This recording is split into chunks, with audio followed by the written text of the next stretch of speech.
अस्सलाम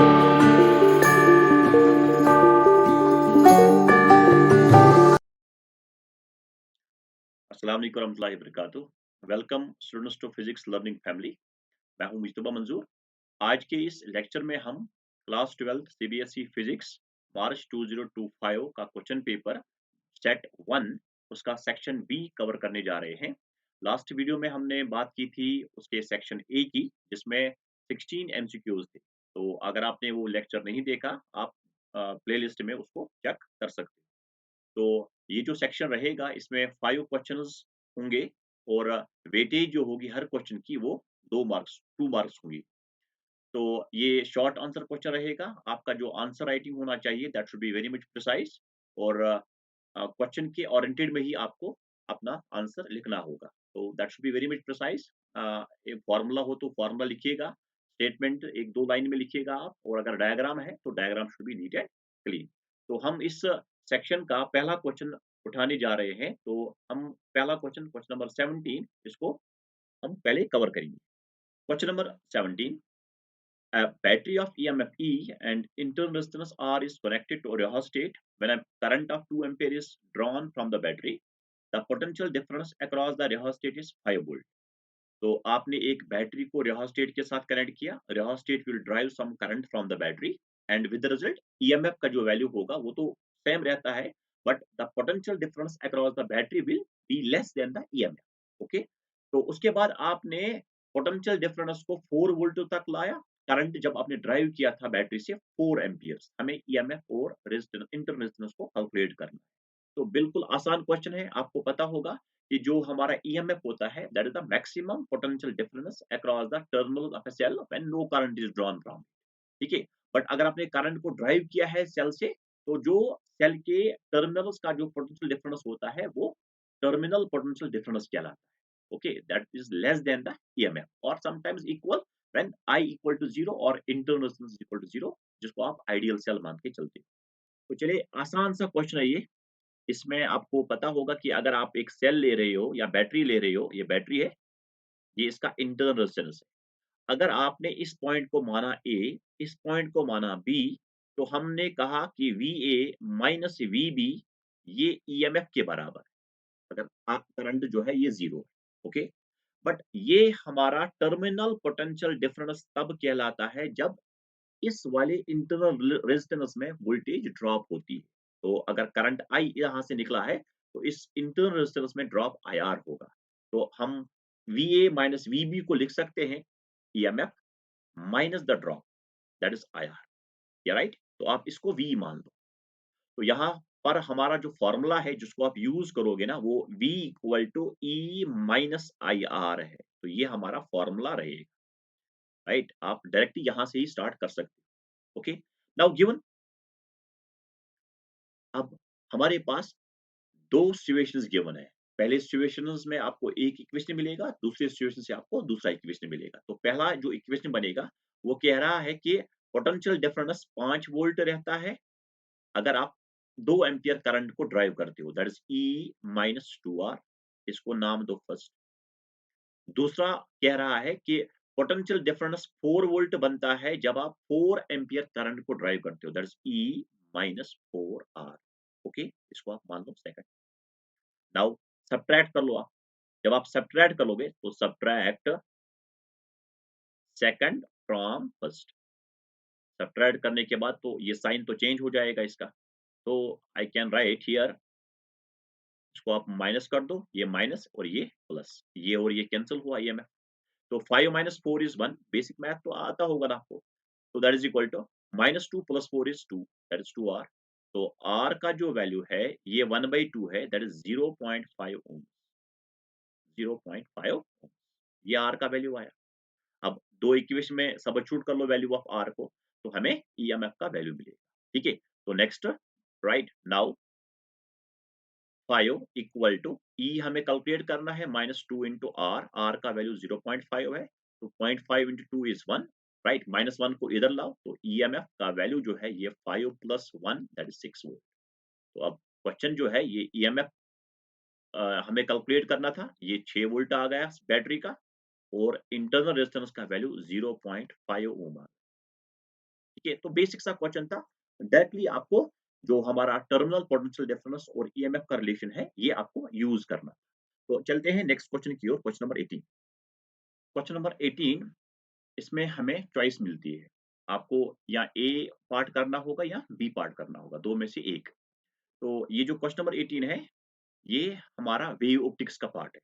एक डिफ्रैक्शन का है, डिफ्रैक्शन और वाईडीएसी यंगस डबल स्लिट एक्सपेरिमेंट का है। तो हम पहले इसके पार्ट ए को देखते हैं एंड देन मैं आपको पार्ट बी भी दिखाऊंगा इसका। तो चलिए पार्ट ए को हम पहले कवर करते हैं। इसमें एक डिफ्रैक्शन एक्सपेरिमेंट को परफॉर्म किया गया है। The slit is illuminated by light of wavelength. तो वेवलेंथ इज गिवन, जिस लाइट से स्लिट को इल्यूमिनेट किया गया है उसका वेवलेंथ है 600 नैनोमीटर्स। और the first minimum of the pattern follows at, तो पहला जो मिनिमा है ये हमें मिल रहा है एट 30 डिग्री एंगल। हमसे विड्थ ऑफ स्लिट पूछा गया है, तो हमें डी का वैल्यू पूछा गया है। तो जैसे कि आपने जो हमारा डिफ्रैक्शन जो पैटर्न है, तो डिफ्रैक्शन में भी आपने देखा होगा कि हमारे पास एक स्लिट होता है। जस्ट वेट, हमारे पास एक स्लिट है, ये मान लो ये एक स्लिट है, and here let's say we have the screen.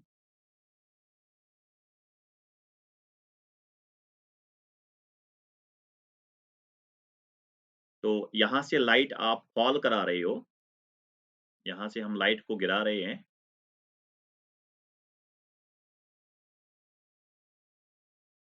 Let's say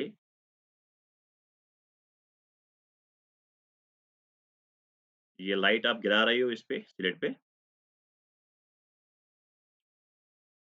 और इस वाले रीजन में there is the overlapping of the wavelets, and with the result हमें स्क्रीन पे एक सेकेंडरी सॉरी एक सेंट्रल मैक्सिमम मिलता है, और सेंट्रल मैक्सिमम के अल्टरनेट पे we have the that is flanked by the alternate minima and the secondary maxima.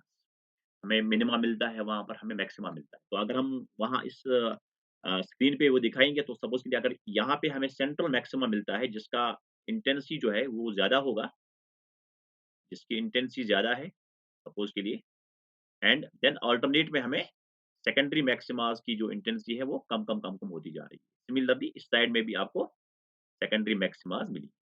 तो जो विड्थ होगी इस सेंट्रल मैक्सिमम की, ये आपको डबल मिलता है as compare to the width of the secondary maxima.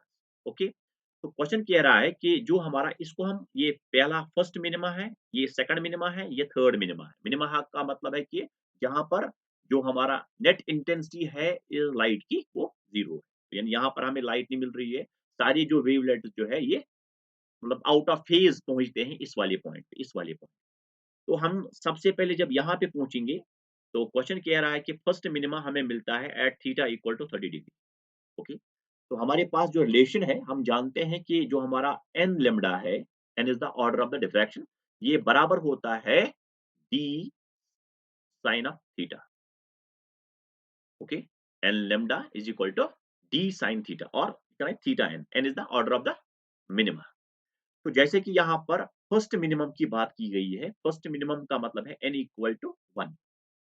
ठीक है? यानी पहला, हम जब सेंट्रल मैक्सिमम से चाहे इधर साइड जा रहे हैं, चाहे नीचे की तरफ आ रहे हैं, तो जो हमें पहला मिनिमा मिल रहा है, वो 30 डिग्री एंगल पे मिल रहा है। तो थीटा इक्वल टू 30 डिग्री, हमसे पूछा गया है ये विड्थ, यानी जो हमारी स्लिट की जो विड्थ है, इस स्लिट की विड्थ कैलकुलेट करनी है। ओके? तो डाटा को पुट कर दो, एन के बदले 1 है, लैम्ब्डा के बदले 600, नैनो का मतलब है 10 raised power -9, that is equal to D find करना है साइन ऑफ 30 डिग्री, जो कि 1/2 है, that is D into 1/2। Okay? तो 0 2 यहाँ ऐड कर दो, तो it become 6 into 10 raised power -7, और ये 2 ऊपर आ जाएगा, तो that is into 2 sorry, that is equal to D. तो यानी डी का जो वैल्यू है, ये आ रहा है 12, that is into 10 raised power -7 metres. आप एक पॉइंट यहाँ 1 पॉइंट एक जो पावर है, ये आप यहाँ डी का जो वैल्यू है वो 12 इंटू 10 पावर -7, आप इसको 1.2 इंटू 10 रेज़्ड पावर -6 भी लिख सकते हो, तो या इट इज 1.2 10 पावर -6 को आप माइक्रो भी कहते हो, माइक्रोमीटर। तो जो हमारा स्लिट का जो विड्थ है ये 1.2 माइक्रोमीटर है।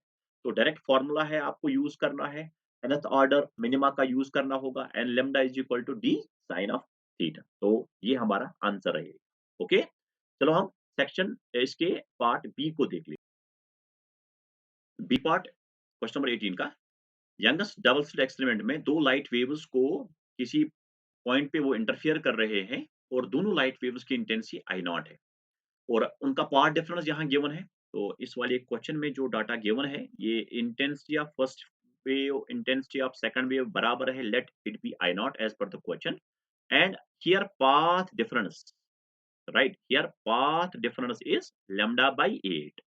आप पाथ डिफरेंस को फेज डिफरेंस में भी कन्वर्ट कर सकते हो। आपको पता होगा कि अगर पाथ डिफरेंस लैम्डा है तो lambda corresponds to the phase difference of 2 pi. Okay, complete wave है तो फेज डिफरेंस 2 पाई होता है। अगर 1 में ले रहा हूं तो आप लैम्डा को डिवाइड कर दो, फेज डिफरेंस जो है ये यहां से मैं फेज डिफरेंस लिख रहा हूं, ये 2 पाई बाय लैम्डा होगा। अगर पाथ डिफरेंस डेल्टा एक्स होगा तो आप डेल्टा एक्स यहाँ लेफ्ट राइट हैंड साइड में भी मल्टीप्लाई कर दो into the this delta x. Okay, तो दिस इज द जो हमारा फेज डिफरेंस है डेल्टा एक्स, यहाँ अगर डेल्टा एक्स है तो कितना फेज डिफरेंस आ जाए। ओके, तो हमारे पास जो रिलेशन है कि जो हमारा फेज डिफरेंस होता है इसका formula 2 pi by lambda into the path difference. Hope you got it. ठीक है, तो चलिए हम यूज करने वाले हैं नेट इंटेंसिटी वाला फॉर्मूला आईआर, जिसका value intensity of the first wave that is I1 plus intensity of the second wave I2 plus twice under root of I1 into I2 cos phi root के बाहर है। Okay, तो data को put कर दो, I1 का value भी I naught है, I2 का वैल्यू भी I नॉट है, तो it becomes 2 I naught plus twice under root I1 I2 I naught square, root और square cancel, it becomes I naught cos of phi. Okay, तो it is twice I naught को common कर दो, 1 plus cos of phi. Okay बेटा, तो यहाँ से phi कितना आएगा, phi equal to 2 pi by lambda into path difference का वैल्यू लेम्डा बाई 8 है, तो यहाँ से लेम्डा और lambda cancel, 2 once and 2 fours, it becomes pi upon 4, pi by 4। तो कॉस पाई बाई 4, तो आप यहाँ पाई का वैल्यू पुट कर दो, twice I naught into 1 plus cos pi by 4, तो cos 45 is 1 upon root 2। Okay, मैं यहाँ लिखता हूँ ये, तो net intensity will be equal to twice I naught 1 plus 1 upon root 2। Clear, आप यहाँ तक क्वेश्चन छोड़ सकते हो। अगर फर्दर सॉल्व करना चाहते हो आप 2 को मल्टीप्लाई कर दो, 2 को इनसाइड द ब्रैकेट लो, I naught into 2 plus 2 by root 2, आप रूट 2 यहाँ लिख सकते हो। इस पॉइंट को गौर से लिखना बेटा, 2 into 1 by root 2 is, root 2 को रेशनलाइज कर दो यहाँ पर, root 2 and 2 will be get cancel, it becomes root 2। तो जो हमारा नेट इंटेंसिटी होगा इसका value I naught into 2 plus root 2 होगा। फर्दर आप इसको लिख सकते हो 2 प्लस रूट 2 इज 1.414। ओके, तो 2 प्लस 1 इज 3, तो it is 3.414 times I naught. Okay, 3 point, मैं इसको यहाँ लिख रहा हूँ, it is 3.414 I naught, 3.414 means root 3, तो it is root 3 times I naught। ओके, तो यानी ये भी डायरेक्ट फॉर्मूला बेस्ड क्वेश्चन था, आपको दो में से एक ही क्वेश्चन करना था। तो नेक्स्ट क्वेश्चन की ओर बढ़ते हैं, क्वेश्चन नंबर 19। तो क्वेश्चन नंबर 19 से एक ट्रांसपेरेंट सॉलिड रॉड है, सिलेंड्रिकल रॉड है ये, इसका रिफ्रैक्टिव इंडेक्स जो है ये 2 बाई रूट 3 है, तो इसको आयर में कैप्ट किया गया है। तो आप यहाँ से मान लो कि ये आयर है,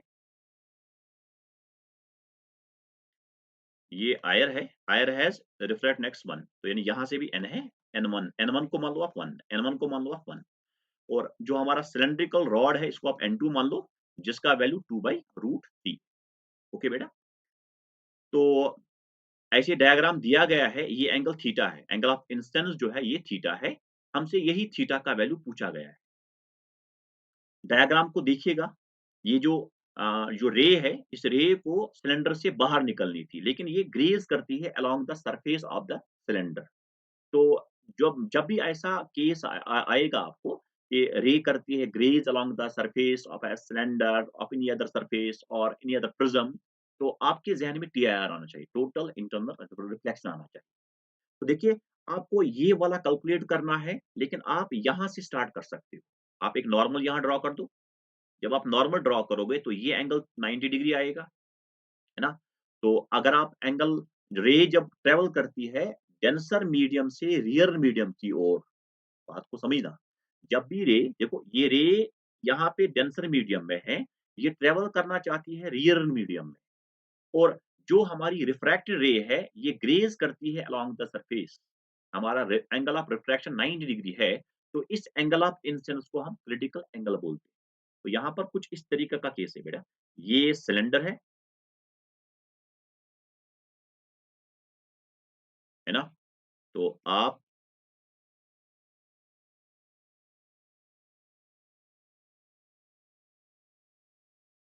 ये नॉर्मल आपने यहाँ प्लॉट यहाँ ड्रॉ किया, तो ये रही इंसिडेंट रे, ये रही रिफ्रैक्टेड रे और यहाँ ये रे ग्रेज़ करती है, यहाँ ये रे ग्रेज़ करती है, ऐसे। आप दूसरे वाले पॉइंट पर भी नॉर्मल ड्रॉ कर सकते हो, ठीक है? ये वाला एंगल जो है ये 90 डिग्री का है। इस तरीके का डायग्राम दिया गया है। ये एंगल जो है ये थीटा है। तो रिफ्रैक्शन के ऑलमोस्ट मैक्सिमम जो क्वेश्चन्स होते हैं ये स्नेल्स लॉ से निकलते हैं। Almost I can say 99%। तो आप इस वाले पॉइंट को आप इस पॉइंट को ए नाम दो, इस वाले पॉइंट को बी नाम दो। तो applying Snell's law at B, applying Snell's law at B. तो स्नेल्स लॉ कह रहा है कि अगर मैं इसको मानता हूँ ये हमारा आयर है, तो आयर का रिफ्रैक्ट इंडेक्स आपने n1 कहा और सिलेंडर का आपने n2 रिफ्रैक्ट इंडेक्स माना, ठीक है? तो जो प्रोडक्ट होता है रिफ्रैक्ट इंडेक्स और साइन ऑफ एंगल का ये सेम रहता है, ठीक है? तो आप दूसरे जो आयर वाला मीडियम है इसमें n1 है और साइन ऑफ एंगल है sine of 90 degree, it will be equal to अब दूसरे मीडियम में आ जाओ, n2 है रिफ्रैक्टिव इंडेक्स और साइन ऑफ ये हमारा एंगल क्रिटिकल एंगल है, इसको आप नाम दो आईसी, ठीक है? साइन ऑफ आईसी हम नहीं जानते आईसी का वैल्यू कितना है। अब n1 तो हमारा 1 है, sine 90 is again 1 that is equal to n2 into sine of IC. Sine sorry this n2 का वैल्यू तो 2/√3 है, 2/√3 टाइम्स साइन ऑफ आईसी, ठीक है? तो यहाँ से साइन आईसी का वैल्यू आ रहा है √3/2 जिसका वैल्यू होता है साइन ऑफ 60 डिग्री। ओके, तो यहाँ से जो क्रिटिकल एंगल वैल्यू आया ये आ गया 60 डिग्री, यानी ये जो एंगल है ये जो एंगल है ये 60 डिग्री का है एंगल, है ना? ये एंगल तो ऑलरेडी 90 है। अगर आप इस ट्रायंगल को ले रहे हो, मैं यहाँ से बनाता हूँ ये ऐसा कुछ फिगर बन रहा है यहाँ पे, तो इस एंगल को आपने कैलकुलेट किया ये 60 डिग्री का है, ये तो नॉर्मल है 9 डिग्री है। आप इस एंगल को फाइंड कर सकते हो। ये एंगल कितना हुआ? As per the angle sum property of a triangle ये 30 डिग्री का होगा। तो आप कहते हो ये एंगल 30 डिग्री का होगा। अब आप मुद्दे पे पहुँच गए, है ना? अब इस पॉइंट पे सुनिरल्ला फिर से फाइंड कर दो। तो आप अप्लाई कर दो। ए पॉइंट नंबर ए पे आप सुनिरल लॉ अप्लाई कर सकते हो, ठीक है? नाउ एट ए अप्लाई कर दो n1 into sine of theta, okay, ठीक है? तो n1 into sine of theta, ध्यान यही है ना? हाँ, n1 into sine of theta that is equal to n2 into sine of कितना एंगल ये 30 डिग्री, है ना? तो आप बिल्कुल टॉप से आपने टॉप से अप्रोच किया है बॉटम की ओर, ठीक है? तो यहाँ आपको लॉजिकली सोचना होगा कि यहाँ क्रिटिकल जो एंगल है, जो हमारा क्रिटिकल एंगल है, ये हमें फाइंड करना है क्योंकि हमारा जो यहाँ जो फिनोमेना हो रहा है ये टोटल इंटरनल रिफ्लेक्शन फिनोमेना। तो n1 1 है, sin थीटा, थीटा नहीं जानते हैं, n2 का वैल्यू 2/√3 है, इंटू sin 30 इज़ 1/2, 2 से 2 कैंसल हुआ। तो आप यहाँ से थीटा निकाल सकते हो, थीटा का जो वैल्यू होगा it is sin inverse of 1/√3, है ना? बिल्कुल आसान सा क्वेश्चन है और ये फेवरेट पार्ट भी माना जाता है मेडिकल और इंजीनियरिंग एग्जाम। ओके, तो चलिए आगे बढ़ते हैं। प्रैक्टिस मोर, ऐसे क्वेश्चंस की प्रैक्टिस आप किया करो। चलिए नेक्स्ट क्वेश्चन की ओर बढ़ते हैं। Speed of electron in nth orbit को फाइंड किया है, आपने टोटल एनर्जी को फाइंड किया है, आपने फ्रीक्वेंसी को फाइंड किया है, आपने टाइम पीरियड को फाइंड किया है। ठीक है? तो ये आपको इसके ऊपर कमांड होनी चाहिए, राइट? आर और एन का रिलेशन क्या है? स्पीड ऑफ इलेक्ट्रॉन जो है उसका एन के साथ क्या कनेक्शन है? ठीक है? और टोटल एनर्जी जो है ये एन के साथ कैसे रिलेटेड है? तो ये आपको इसके ऊपर कमांड होनी चाहिए। तो हमें यहाँ प्रूव करना है कि जो टाइम पीरियड है ये एन क्यूब के प्रोपोर्शनल में। ओके, तो यानी इस वाले क्वेश्चन में हम डिराइव नहीं करने वाले हैं रेडियस, स्पीड, राइट? क्योंकि ये शॉर्ट आंसर क्वेश्चन है, हमें वो फॉर्मूलेस यूज करना है। तो चलिए हम स्टार्ट करते हैं। रेडियस जो है nth ऑर्बिट का, ये बराबर होता है epsilon not n square h square divided by pi m z square. ठीक है? ये पता होना चाहिए आपको। और स्पीड जो होती है, speed of electron in nth orbit, it is z e square divided by 2 epsilon not nh। इस तरीके से आपको याद करना होगा, बट ये याद होना चाहिए। डिपेंडेंसी कम से कम r और n का और v और n का क्या आपस में रिलेटेड है, रिलेशन। तो चलिए हम टाइम पीरियड जब इलेक्ट्रॉन घूमता है, ये देखिए अगर ये रहा ऑर्बिट फॉर एग्जांपल, ये यहाँ पर ये न्यूक्लियस है, सपोज़ ये इलेक्ट्रॉन है, ये इलेक्ट्रॉन रिवॉल्व कर रहा है। ओके, तो एक कंप्लीट रिवॉल्यूशन में इसका जो टाइम होता है उसको टाइम पीरियड कहा जाता है। तो हम जानते हैं कि जो टाइम होता है, टाइम का फॉर्मूला होता है डिस्टेंस अपॉन स्पीड। तो इसको डिस्टेंस अपॉन स्पीड के टर्म में लिखो। यहाँ कितना ये किस ऑर्बिट में ये रिवॉल्व कर रहा है, इसका रेडियस आर एन है और स्पीड जो इलेक्ट्रॉन की है इसको आप वी एन मान लो। तो distance covered is 2 pi R N and speed is V N. Okay, तो आप आर एन और वी एन का फॉर्मूला यहाँ पुट कर दो। तो हमें टाइम पीरियड मिलेगा T equal to 2 pi into R N is epsilon naught N square H square divided by pi M Z E square. ठीक है, तो ये लोहा जो है आपसे सुनना चाहिए। ठीक है?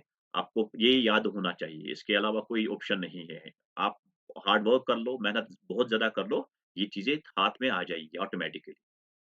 तो डिवाइडेड बाय है वीएन, तो वीएन का जो वैल्यू यहाँ पे है, ये वैल्यू यहाँ पुट कर दो, इसका उल्टा हो जाएगा। यहाँ 2 एप्सिलॉन नॉट एनएन यानी रेसिप्रोकल हो जाएगा यहाँ पे divided by Z E square. तो यहाँ से आप देख सकते हो कि हमें डिपेंड प्रूव करना होगा। तो आप यहाँ देखो ये n है और यहाँ ये n स्क्वायर है। बाकी को आप कांस्टेंट मान लो। हाइड्रोजन के लिए Z तो 1 है, Z तो 1 है, ठीक है? M तो कांस्टेंट है, E कांस्टेंट है, एप्सिलॉन नॉट कांस्टेंट है, H कांस्टेंट है। तो आप लिख सकते हो यहाँ पर T equal to constant multiplied by n cube. Okay? बाकी तो सारे कांस्टेंट है, इनको आप मल्टीप्लाई करने की क्या ज़रूरत है?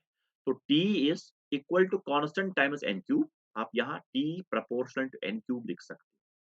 ये हमें प्रूव करना है ना? तो डायरेक्टली आपको यहाँ जो डेरिवेशन पार्ट है इसको यहाँ टच कराया गया है from the atoms part. Okay, तो इनकी प्रैक्टिस करना आप। चलिए नेक्स्ट क्वेश्चन की ओर हम बढ़ते हैं। Question number 21। क्वेश्चन नंबर 21 जो है ये सेमीकंडक्टर से लिया गया है। हमारे पास एक पी टाइप सिलिकॉन सेमीकंडक्टर है। तो पी टाइप में हमारे पास होल्स और द मेजॉरिटी चार्ज कैरियर्स। तो इसको हम बनाते हैं just by doping some trivalent impurity. तो यहाँ पर क्वेश्चन कह रहा है कि हमने एक डोपेंट एटम को ऐड किया है 5 into 10 पावर 7 सिलिकॉन एटम्स में। तो 5 into 10 पावर 7 सिलिकॉन एटम को हमने एक डोपेंट एटम ऐड किया है। तो अगर सिलिकॉन एटम्स की डेंसिटी उस स्पेसमैन जस्ट मटेरियल है वो, तो that is 5 into 10 power 28 atoms per metre cube. हमसे नंबर ऑफ होल कितने क्रिएट हुए हैं पर क्यूबिक सेंटीमीटर। तो point to be noted, it is not per cubic metre, it is per cubic centimetre. और हमसे एग्जाम्पल भी पूछा गया है कि कौन-सा एग्जाम्पल हो सकता है। तो डेफिनिटली पी टाइप है तो हम ट्राइवेलेंट इम्प्योरिटी को ऐड करते हैं, लाइक बोरॉन है, एल्युमिनियम है, गैलियम है, ठीक है? तो चलिए हम क्वेश्चन को देख लेते हैं। बिल्कुल आसान सा क्वेश्चन है, ईज़ी क्वेश्चन है, आप डिवाइड कर लो। टोटल एटम्स तो कितने हैं स्पेसमैन में, डिवाइड कर दो। एक एक एटम को हम डालते हैं 5 10 पावर 7 एटम। तो I can simply write number of holes created holes created. Okay, कितने होल क्रिएट हुए हैं पहले हम करेंगे per cubic metre, per cubic metre, या I can write per cubic centimetre. वो कितना होगा? टोटल नंबर ऑफ एटम्स है 5 into 10 raised power 28 पर मीटर क्यूब है, तो I can write metre cube, यहाँ लिखता हूँ मैं metre cube, per metre cube.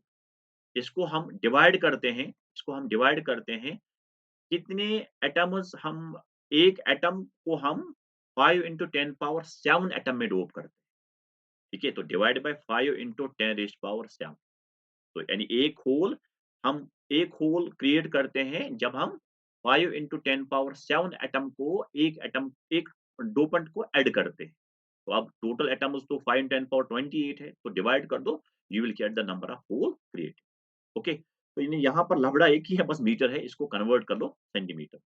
तो 5 से 5 कैंसल हुआ, तो यानी 10 power 28 minus 7 divided by metre में होते हैं 100 सेंटीमीटर, तो 10 पावर 2 एंड रेज़ पावर है 3, तो ये आ जाएगा सेंटीमीटर में, आप पर क्यूबिक सेंटीमीटर। अब यहाँ पर ये सेंटीमीटर क्यूब आए, तो 10 power 28 minus 7 is 21 divided by 10 rays power 6, it is 10 rays power 21 minus 6 is 15 पर सेंटीमीटर क्यूब, राइट? तो इतने होल्स क्रिएट हुए पर centimetre cube, 10 rays power 15 holes पर सेंटीमीटर क्यूब। ओके, तो ये क्वेश्चन भी आपको डायरेक्टली एनसीईआरटी से ही मिलेगा। आप एनसीईआरटी बुक जो है एक बार पढ़िएगा आप, ठीक है? थ्योरी को क्लियर कर दो आप, थ्योरी क्लियर करने के बाद एमसीक्यू लगाओ आप, एनसीईआरटी की एक्सरसाइज को आप कवर कर लो, देन आप इस वीडियो का भी, इन क्वेश्चंस का भी हेल्प ले सकते हो। ओके, कोई भी डाउट हो तो आप कमेंट सेक्शन में ज़रूर बताइएगा। हम नेक्स्ट पार्ट सेक्शन सी को हम कवर करेंगे अगले वीडियो में। तो अल्लाह हाफ़िज़ एंड टेक केयर।